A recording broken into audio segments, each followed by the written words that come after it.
Caroline Crépin, mission locale de Draguignan. Je vais vous présenter une petite conférence sur les services à la personne en compagnie de Madame Aged, Charlotte Aged de l'association ACAP 83. Bonjour.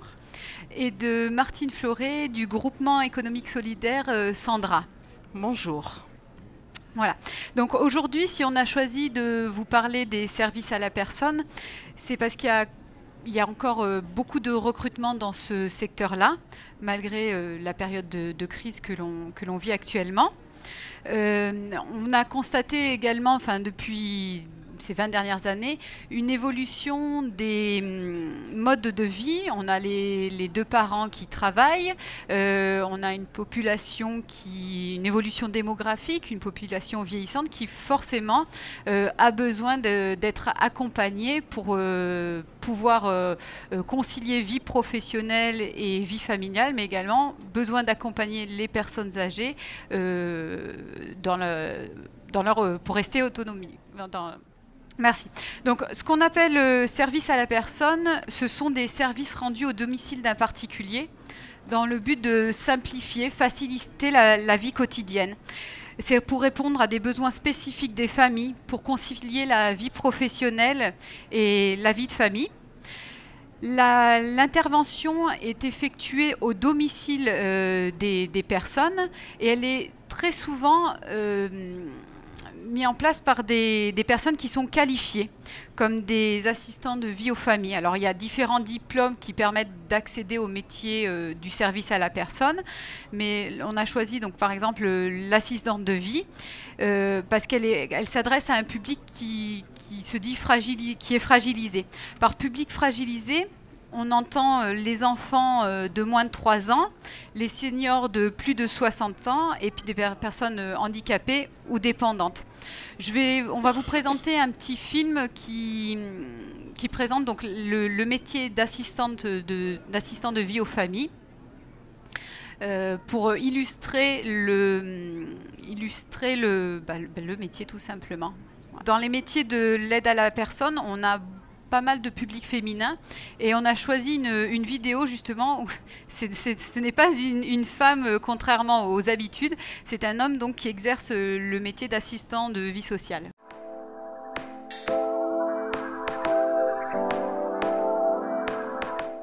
Renaud travaille dans une association de l'Orne, mais il aurait pu tout aussi bien exercer son métier au sein d'une entreprise ou d'un centre communal d'action sociale partout en France. Les prestations de l'auxiliaire de vie sociale, destinées aux personnes en perte d'autonomie, peuvent être financées en partie par les aides sociales, allocations personnalisées d'autonomie, prestations de compensation du handicap, aides des mutuelles et des caisses de retraite. Le reste est pris en charge par les particuliers et leurs familles qui bénéficient éventuellement d'aides fiscales. C'est une reconversion réussie pour Renaud. Il est auxiliaire de vie sociale. J'ai eu envie de faire ce métier, c'est suite en fait à une expérience dans une maison d'enfants. J'étais cuisinier et j'ai eu en fait un déclic, une envie d'aider les personnes. J'ai fait une formation d'auxiliaire de vie sociale. C'est une formation qui dure 10 mois. La formation donne lieu à un diplôme d'État. On aide en fait toute personne qui est en perte d'autonomie. Donc en fait par rapport à cette aide, elle peut se traduire par l'entretien du logement, aller faire les courses pour la personne ou avec la personne. On aide aussi à la toilette. C'est un public en fait aussi bien les personnes âgées, les personnes handicapées ou éventuellement les enfants.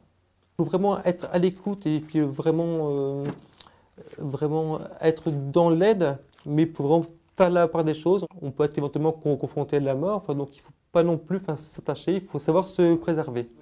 Pour ma part, il n'y a pas de routine parce qu'on est amené à intervenir chez différentes personnes pour différentes missions.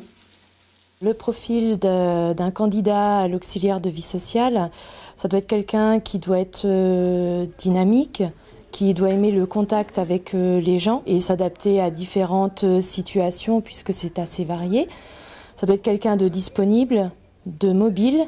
Il doit avoir de l'empathie envers les personnes, c'est-à-dire qu'il doit comprendre le besoin de la personne tout en restant professionnel.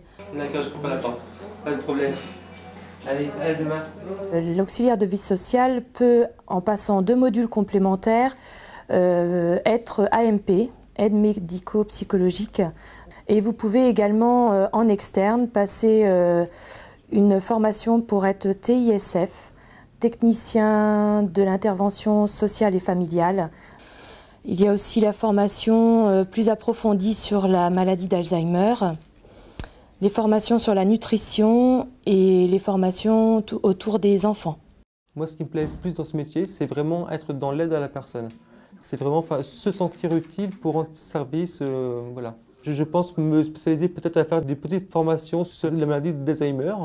Pourquoi pas faire responsable de secteur par la suite, je ne dis pas. Non, il faut avoir de l'ambition.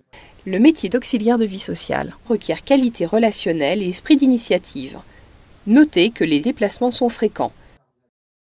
Embauché pour ses capacités d'écoute, d'empathie et son esprit d'initiative, l'auxiliaire de vie sociale gagne en moyenne 9 € net de l'heure, près de 15% de plus que le SMIC. Il est généralement recruté avec des diplômes requis pour ce type d'activité, par exemple le DEAVS, l'ADVF, la mention complémentaire aide à domicile, le titre assistante de vie aux familles. Il peut également poursuivre ses études via l'alternance, vers une nouvelle certification, ou bénéficier de formations spécialisées, Alzheimer, nutrition.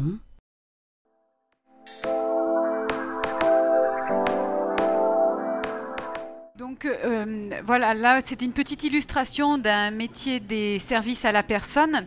Il faut savoir que dans les métiers du service à la personne, il y a 2 millions de salariés en France qui sont répartis sur une vingtaine d'activités. Très différentes les unes des autres. On peut dire que depuis 2005, il y a 390 000 emplois qui ont été créés dans ce secteur-là. Donc les activités sont très variées. On va de l'entretien de la maison, le soutien scolaire, le jardinage, la garde d'enfants après l'école. Vraiment, voilà, beaucoup de possibilités et tout le monde peut s'y retrouver avec un parcours professionnel initial un petit peu différent de ce qui était prévu initialement. Donc cette répartition par contre des salariés, des 2 millions de salariés, comme vous pouvez le voir, on ne trouve pas du soutien scolaire, voilà, c'est pas les services à la personne, c'est pas du soutien scolaire. Les métiers les plus représentés, ce sont les métiers du ménage, d'entretien de la maison. Donc ça peut être pour une famille où les 2 parents travaillent, qui fait appel à une personne pour venir faire le ménage. Ça peut être aussi pour donc vous voyez que l'assistance auprès de publics fragilisés est assez bien représentée, et également la garde d'enfants. Il faut savoir que tous ces emplois, ce sont des emplois à temps partiel. On va travailler chez un particulier, puis un autre, ou on va travailler pour une association, une structure qui va vous faire travailler chez plusieurs particuliers. Le public, la typologie des salariés, c'est-à-dire le public qui va en priorité travailler chez les particuliers, ce sont 90% des femmes. C'est lié forcément aux tâches qui sont confiées, puisqu'on a dit tout à l'heure que c'était du ménage, c'est du soin, et c'est vrai que c'est plus particulièrement des métiers féminins. On a 24%, 24% de ces salariés sont des personnes de plus de 55 ans. C'est-à-dire que c'est souvent des reconversions professionnelles ou des femmes qui ont été au foyer, qui ont élevé leurs enfants et qui ont fait le choix à un moment donné de reprendre une activité et pourquoi pas être salarié, faire des petits ménages, comme on dit, à droite à gauche. J'ai noté également que ce sont des emplois de proximité. Alors là, je pense que mes collègues vont tempérer un petit peu mes propos.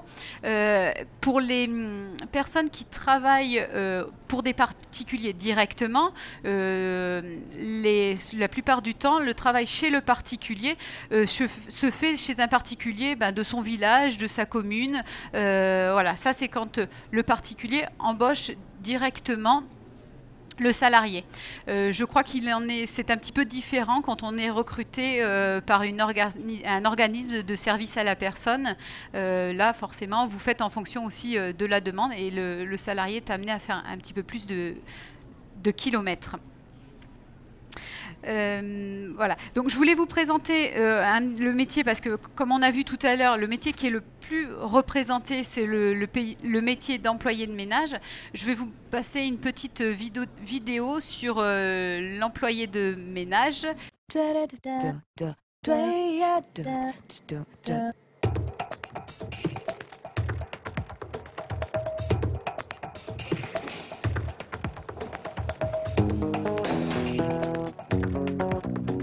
Une bonne journée pour vous, Marie-Lourde. Quand je finis de travailler, quand je rentre à la maison, quand les personnes rentrent, m'appellent Marie.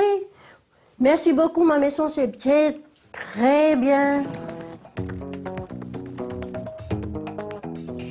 Une journée type? Vous rentrez, vous faites du ménage, vous faites de la poussière, de l'aspirateur. Vous faites comme c'est vous nettoyez, vous mettez propre partout. Sans oublier de faire le repassage. Si on prend une journée type, elle va dans un domicile pour effectuer une première prestation. Ensuite, elle se rend dans un deuxième domicile pour effectuer une autre prestation. Et éventuellement, en fonction de la durée des prestations à réaliser, elle peut en faire une troisième. Qu'est-ce qui vous plaît le plus dans votre métier, Marie-Lourde? Il y a des libertés. Si vous dites, aujourd'hui, je ne commence pas par le salon, je commence par la cuisine, vous faites. Si vous dites, vous ne faites pas ça aujourd'hui, je commence par le repassage, je fais. Les qualités indispensables, Jean-François? Les qualités indispensables pour être un bon assistant ménager ou une bonne assistante ménagère sont tout d'abord l'autonomie, puisque ce sont des personnes qui travaillent seules au domicile de nos clients, une rigueur dans le travail, un savoir-être, c'est-à-dire arriver en disant bonjour, en disant au revoir. La confiance. Quand vous rencontrez les personnes, vous savez donner la confiance. Quoi d'autre? Être à l'heure, avoir une bonne présentation, et ensuite aimer qu'un domicile soit propre, aimer la qualité du travail bien fait. Un travail bien fait pour un métier qui recrute. Voilà, donc comme je vous disais, on est pour les salariés qui sont salariés directement chez un employeur, on a 5 km, enfin on est sur 5 km de trajet pour la moitié des personnes qui travaillent chez des particuliers employeurs, hein, je reprécise bien. Ça passe pas? Si. Alors par contre, ces métiers-là, ce sont des métiers qui impliquent du temps partiel en priorité. En moyenne, un salarié effectue 16 heures par semaine alors chez différents employeurs, mais seulement 16 heures d'emploi par semaine. Et ce qui implique aussi pour les salariés d'avoir plusieurs employeurs. Alors il peut très bien être salarié d'un particulier et salarié également d'organismes de services à la personne.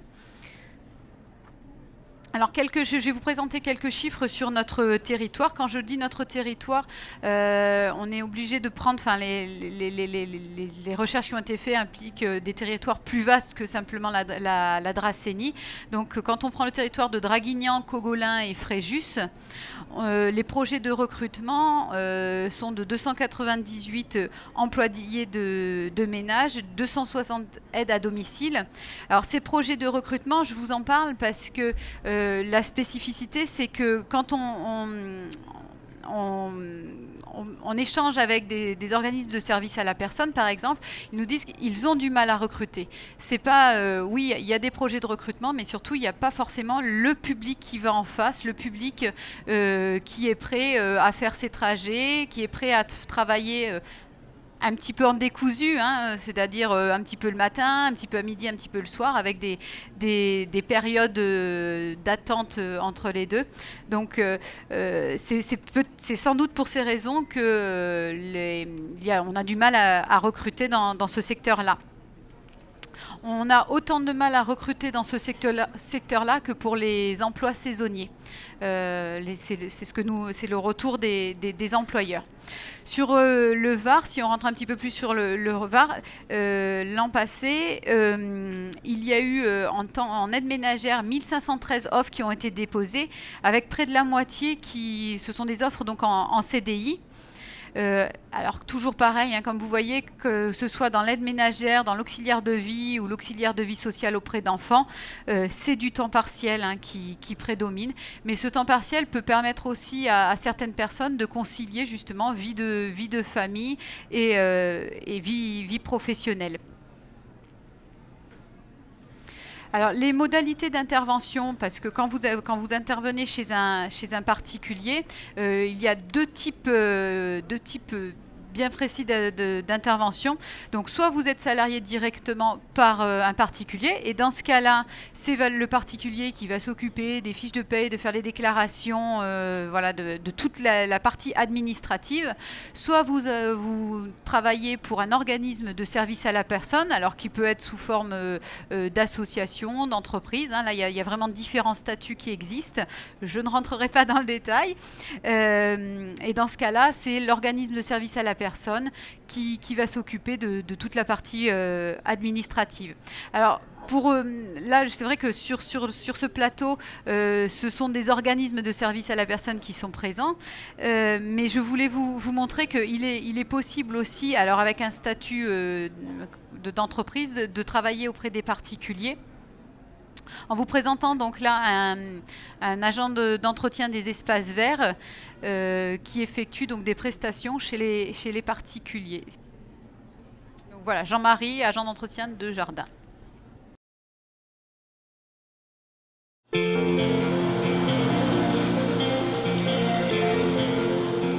Mon métier, c'est jardinier paysagiste. C'est essentiellement de l'entretien de jardin. Donc ça commence par tout ce qui est tonte de pelouse, finition à la débroussailleuse, entretien de massif, désherbage, ramassage de feuilles, tous les petits travaux, hors création de massifs et d'espaces verts.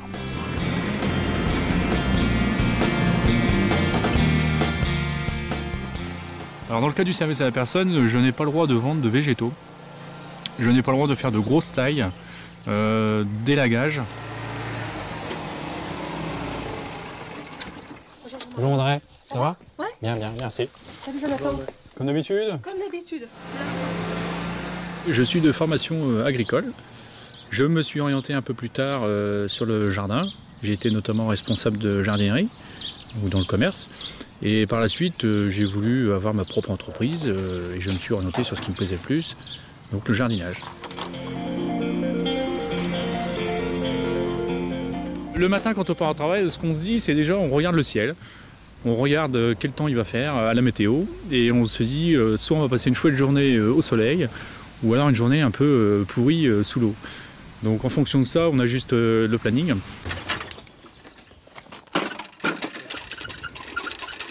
On respecte le cycle du végétal. Donc on sait quelle date tels soins apportés, on respecte les saisons. Bonjour Ça va? Alors les qualités de notre métier, c'est être à l'écoute tout d'abord du client, avoir son ressenti par rapport à son jardin et bien connaître son client. En ligne droite. Très bien. J'avais tracé l'an dernier De vivre avec la nature et dans les jardins nous apprend à être patient parce que quand on fait un chantier, il ne faut pas croire qu'on puisse faire le chantier dans la journée. Alors c'est un métier qui demande beaucoup de polyvalence, il faut être bricoleur, il faut être manuel, il faut avoir une bonne condition physique, il faut être technique, un peu commercial aussi. Alors le fait d'être son patron, c'est l'autonomie, c'est savoir organiser son emploi du temps, c'est beaucoup de travail aussi, c'est des avantages, des contraintes. C'est vrai que j'ai la chance de pouvoir emmener mes enfants le matin à l'école, de pouvoir les récupérer le soir chez la nourrice. Financièrement, oui, on en vit bien. Ça dépend ce qu'on entend par bien, c'est toujours pareil. Mais il faut travailler dur. Je fais ce métier-là parce que c'est vraiment quelque chose qui me plaît, d'être avec la nature, avec les arbres, de les soigner, de les entretenir. Ce que les gens me disent après notre passage, c'est que le jardin est propre, qu'ils ont bien fait de faire appel à moi. Et que la plus grande satisfaction pour nous, c'est que nous avons des clients depuis 7 ans qui, tous les ans, nous recommandent. Mais sinon, il y aura toujours des jardins, la nature continue toujours à pousser, donc on aura toujours du boulot.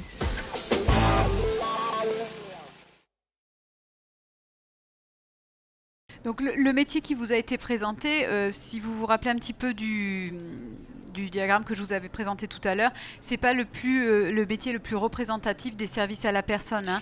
On est sur les salariés ça représente 3 à 4% seulement des salariés, 4%, voilà. Et dans les 4%, on y intègre également le petit bricolage chez le particulier, voilà. Donc, je suis là, le particulier employeur. Oui, je crois que j'ai... voilà, donc un autre mode de recrutement possible, on va dire, c'est-à-dire c'est le salarié, quelque part, qui a créé son entreprise pour pouvoir aller au domicile des particuliers. Je vais maintenant laisser la parole à Martine Floret, qui va vous expliquer un petit peu ce que vous attendez un petit peu des salariés qui vont travailler dans le service à la personne. Alors merci Caroline. Donc je vais reprendre quelques points qui ont déjà été évoqués, à savoir quand on parle des services à la personne, de quoi parle-t-on ? Donc on parle d'intervention au domicile de particuliers et à l'extérieur de leur domicile. Alors on l'a vu à travers les vidéos, au domicile pour le ménage, pour le repassage. À l'extérieur, ce peut être de l'aide aux courses, l'accompagnement pour certaines personnes en perte de mobilité chez le médecin, pour différents rendez-vous administratifs. Et ce peut être à l'extérieur du domicile, dans le jardin du particulier, donc comme le dernier exemple que l'on a vu sur la vidéo. Au niveau des prérequis pour les métiers du service à la personne, alors avant tout, puisque comme l'a dit Caroline, c'est un métier où on est en contact avec des personnes, essentiellement, majoritairement avec des personnes âgées, voire en perte d'autonomie, donc vraiment un attrait pour l'humain, une empathie. Une des personnes interviewées parlait d'empathie, donc savoir être à l'écoute, sans non plus être mangé, je dirais, par la réalité même de la personne, voire ses difficultés. Ce sont des métiers qui, malgré leur titre et leur descriptif, sont des métiers qui ne s'improvisent pas totalement. Et donc Charlotte Aged, tout à l'heure, va nous en dire quelques mots. Et ce sont des métiers pour notre secteur Andrasseni, qui est un secteur semi-rural, qui nécessite des moyens de locomotion, puisque la plupart du temps, vous aurez à vous déplacer au domicile de personnes sur une moyenne qui est supérieure effectivement à 5 km. Donc chez Sandra notamment, les déplacements, on passe d'un domicile à l'autre sur un périmètre au moins de 20 km. Et peut-être que dans le public, vous pourrez nous en dire plus là-dessus. Les exigences du métier. Donc on a parlé d'empathie, donc avant tout capacité d'écoute, être à l'écoute de la personne, des personnes chez qui l'on intervient, être à même de s'adapter à leurs demandes. Aussi bien, on va parler de ménage, mais le ménage chez Madame X aura peut-être des exigences un peu différentes que chez Monsieur Y. Connaître également les limites du métier, à savoir certaines tâches, même si elles vous sont demandées chez un particulier, ne sont pas, entre guillemets, autorisées. J'ai pris l'exemple de la hauteur des vitres. Il est hors de question de laver des vitres à 3 mètres du sol, par exemple. Dans les exigences, on a parlé, vous avez différents types d'employeurs possibles, c'est-à-dire vous pouvez être votre propre employeur, comme vous pouvez être, comme à la CAP 83 ou chez Sandra, employé. Et dans ce cas-là, vous avez à connaître les exigences du métier, puisque votre employeur, c'est donc l'association. Vous devez respecter donc ce trio entre la personne chez qui vous employez, le bénéficiaire, l'employeur et vous-même. Donc vous restez employeur de l'association et non pas de la personne chez qui vous intervenez, ce qui n'est pas toujours évident puisqu'un lien de confiance va s'établir au fil des mois en général. Et donc, bon, on peut quelquefois avoir la facilité d'intervenir directement. La troisième exigence qui a d'ailleurs été évoquée précédemment dans une des vidéos, c'est l'autonomie du travail qui est offerte dans le travail des métiers service à la personne. Que vous soyez votre propre employeur, que vous soyez employeur d'une association, vous avez un planning, vous intervenez, on vous confie un planning, vous intervenez ensuite chez les personnes et vous êtes autonome dans le travail qui vous est confié au domicile des personnes. Donc cela requiert évidemment un sens de l'organisation, un sens de la présentation, un sens également de prendre certaines décisions, mais toujours dans le cadre du métier qui est concerné. Peut-être aussi également évoquer, on a parlé des points forts, les points faibles. Caroline l'a évoqué notamment à travers le temps partiel. C'est un métier qui est majoritairement à temps partiel puisque les offres qui sont offertes sont des offres à temps partiel sur des créneaux horaires qui sont souvent les mêmes. Donc on ne peut pas donner à manger en même temps à 10 personnes puisque c'est sur l'heure des repas. Donc on ne peut intervenir que chez une personne et on ne peut pas décaler les repas. C'est un exemple qui explique en partie le temps partiel dans ces métiers de service à la personne. Également, un point sur lequel je voulais insister, c'est la pénibilité du métier. Même si on l'a vu dans les statistiques, on a quand même un pourcentage majoritaire de femmes qui interviennent dans ces métiers avec un âge au-dessus de 50 ans. Mais ce sont des métiers physiques qui requièrent d'être souvent debout, d'être à l'écoute, d'exercer des gestes répétitifs. Donc il ne faut pas s'en cacher. Les atouts, vous êtes autonome dans le travail, donc ce n'est pas à moindre des atouts. Une sensation quand même de liberté et d'organisation dans son travail et une flexibilité également dans le travail. Donc c'est non négligeable à l'heure d'aujourd'hui. Les exigences... Pardon, non, je reviens, je viens déjà de les faire. Donc, je reviens sur le descriptif des 3 métiers qui ont été montrés en vidéo.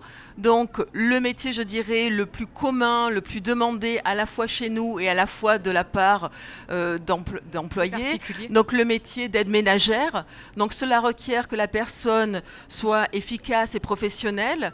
Elle intervient au domicile des personnes dans la tenue du logement. Donc la tenue du logement, ça sous-entend le ménage, ça sous-entend le repassage, ça peut sous-entendre également l'entretien du linge, le ravitaillement, donc aller faire les courses soit avec la personne, soit sans la personne, et éventuellement la confection des repas. Donc vous voyez, c'est quand même un métier à la fois varié, mais qui demande une autonomie et un savoir-faire. Le deuxième métier, l'auxiliaire de vie sociale, qui est un métier dont va parler peut-être davantage Madame Aged au niveau des diplômes, qui permet le maintien à domicile des personnes âgées ou handicapées. Donc on est déjà sur un profil de public plus spécialisé. On va veiller à leur bien-être, à les aider dans les actes de la vie quotidienne. Donc ça peut être le repas, également le ménage, l'aide administrative, les courses.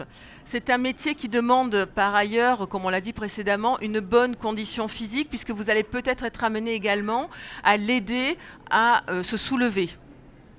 Enfin,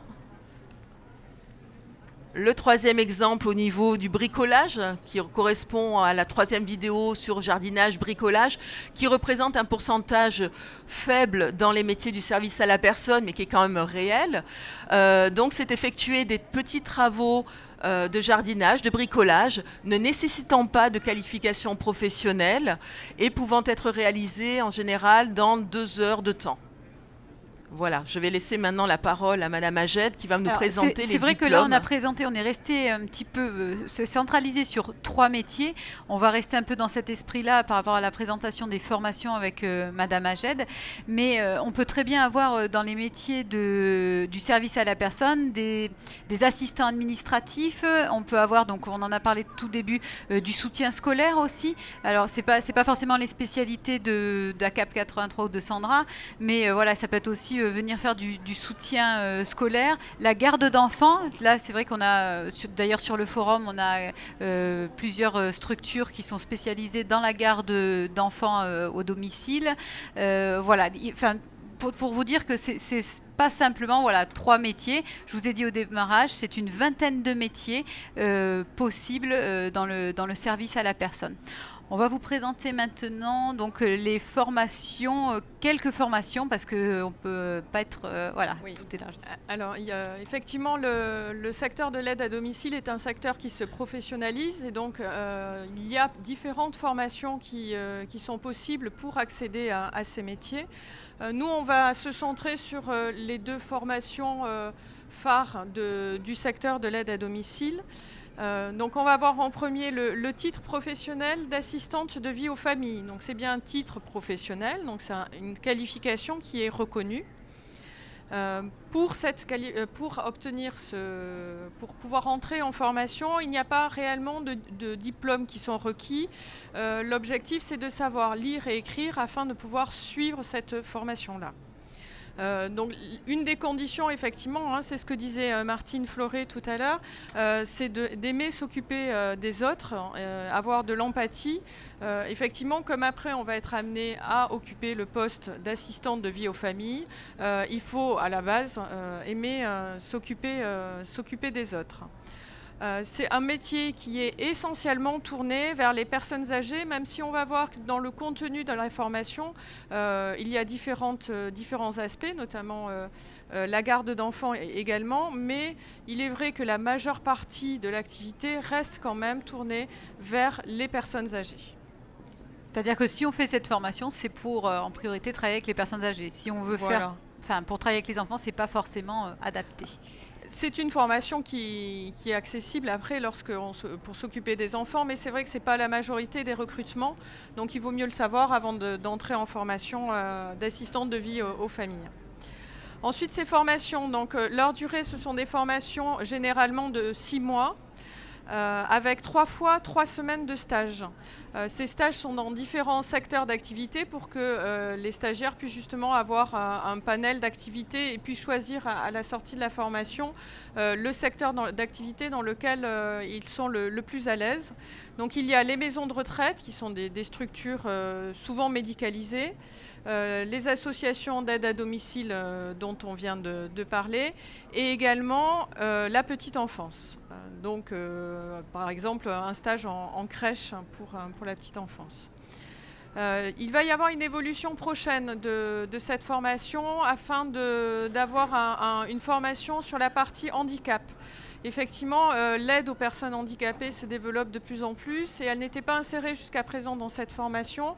Et plusieurs associations de l'aide à domicile ont noté cette carence et donc qui va être comblée bientôt avec donc l'insertion d'acquisition de compétences vis-à-vis d'un personnel, d'un public handicapé. Alors cette formation comporte 3 certificats de compétences professionnelles. Le premier qui correspond en fait à l'activité d'assistante de vie aux familles. Le premier, c'est d'accompagner les personnes dans les actes essentiels du quotidien. Donc c'est ce qu'on a vu avec notamment les aides ménagères, pouvoir aider dans le cadre de vie des personnes. Ensuite, assister les personnes dans l'entretien de leur cadre de vie et dans la préparation de leurs repas.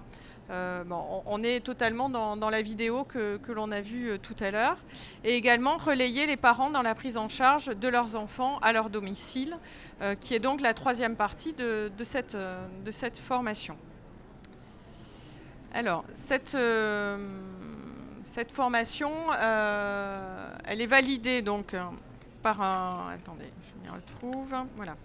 La validation de la formation, c'est par le biais de la rédaction d'un document, mais surtout par une simulation pratique avec un jury qui est face à vous lorsque on vous met devant un cas concret et on vous demande de le gérer avec parfois des comédiens en face qui jouent le rôle d'une personne âgée. Donc c'est vraiment une formation pratique avec une validation pratique pour celle-là, contrairement à celle que l'on va voir ensuite. Elle permet en association, les associations depuis 2012 bénéficient d'une convention collective et donc par le biais avec cette reconnaissance et la validation de cette formation, vous pouvez obtenir un niveau B en association avec une rémunération équivalente au SMIC à 9,53 de l'heure brute. Donc ça, c'était la première formation d'assistante de vie aux familles.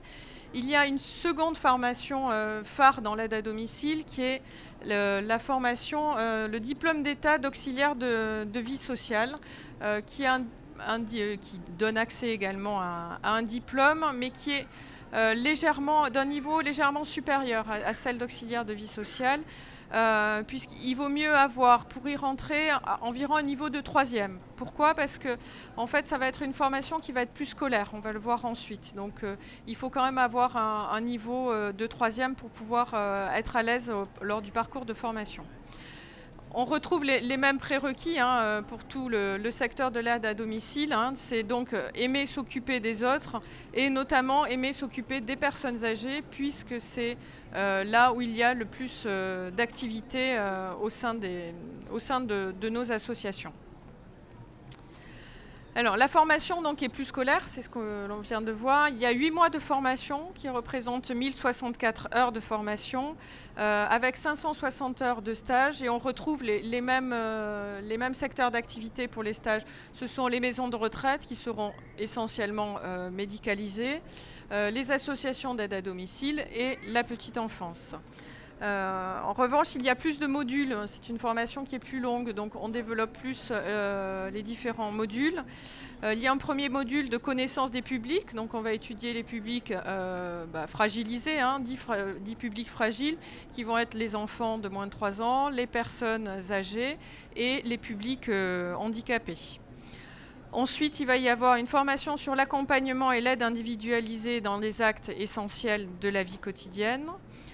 Un accompagnement dans la vie sociale et relationnelle. C'est la différence avec l'auxiliaire avec le titre d'assistante de vie aux familles, c'est qu'on va être plus dans l'accompagnement de la personne pour qu'elle puisse avoir une vie sociale.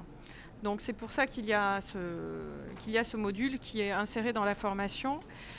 Également, il y a une formation sur l'accompagnement et l'aide individualisée dans les actes ordinaires et quotidiens de la vie. La participation et l'élaboration du projet individuel du stagiaire pour pouvoir s'insérer et trouver un travail ensuite. Et une partie de communication professionnelle et vie institutionnelle pour pouvoir, comme ils vont accompagner, ces personnes-là vont ensuite, dans leur métier, accompagner les publics fragilisés dans leur vie sociale. Il faut effectivement qu'ils puissent communiquer de manière facilitée et également connaître la vie institutionnelle tout autour d'eux. La validation de la formation se fait là, pour le coup, est moins pratique et plus théorique. Elle va se faire par la rédaction d'un rapport qui sera soutenu à l'oral pendant 3/4 d'heure face à un jury. Cette formation permet donc dans les associations d'aide à domicile d'obtenir un niveau C qui permet d'être rémunéré au-delà du SMIC et donc d'atteindre une rémunération à 10,34 € en début de carrière, 10,34 € brut de l'heure. Donc l'organisme de formation, il y en a un qui est présent d'ailleurs dans le salon, qui est le GRETA de la Dracénie, qui dispense régulièrement cette formation. Et donc ils sont présents. Je n'ai pas parlé tout à l'heure pour le titre d'assistante de vie aux familles, ce sont plus des centres de formation qui le font. Nous notamment, il y a Retravailler Provence qui est un organisme assez connu dans l'aide à domicile et qui le propose, qui sont basés à Brignoles. Pour les formations, je vous invite à vous rapprocher de vos conseillers Pôle emploi, de vos conseillers mission locale également, qui pourront peut-être vous donner des informations sur les modalités d'accès à ces formations. Voilà. Est-ce que vous avez des questions? Est-ce qu'on peut essayer d'éclairer un petit peu vos interrogations? Bon, moi, en tout cas, je voulais... Non. Je voulais vous remercier, mesdames, d'avoir participé à cette conférence. Je voulais remercier également les participants de nous avoir écoutés attentivement. Je voulais remercier également Résine pour la technique, le plateau, enfin voilà, toute cette organisation. Le kiosque, je voulais remercier le kiosque et la mairie et la CAD pour nous avoir permis d'échanger sur des métiers qui pourraient, des possibilités de métiers qui s'offrent à vous. Voilà. Merci beaucoup et à bientôt. Merci. Au revoir.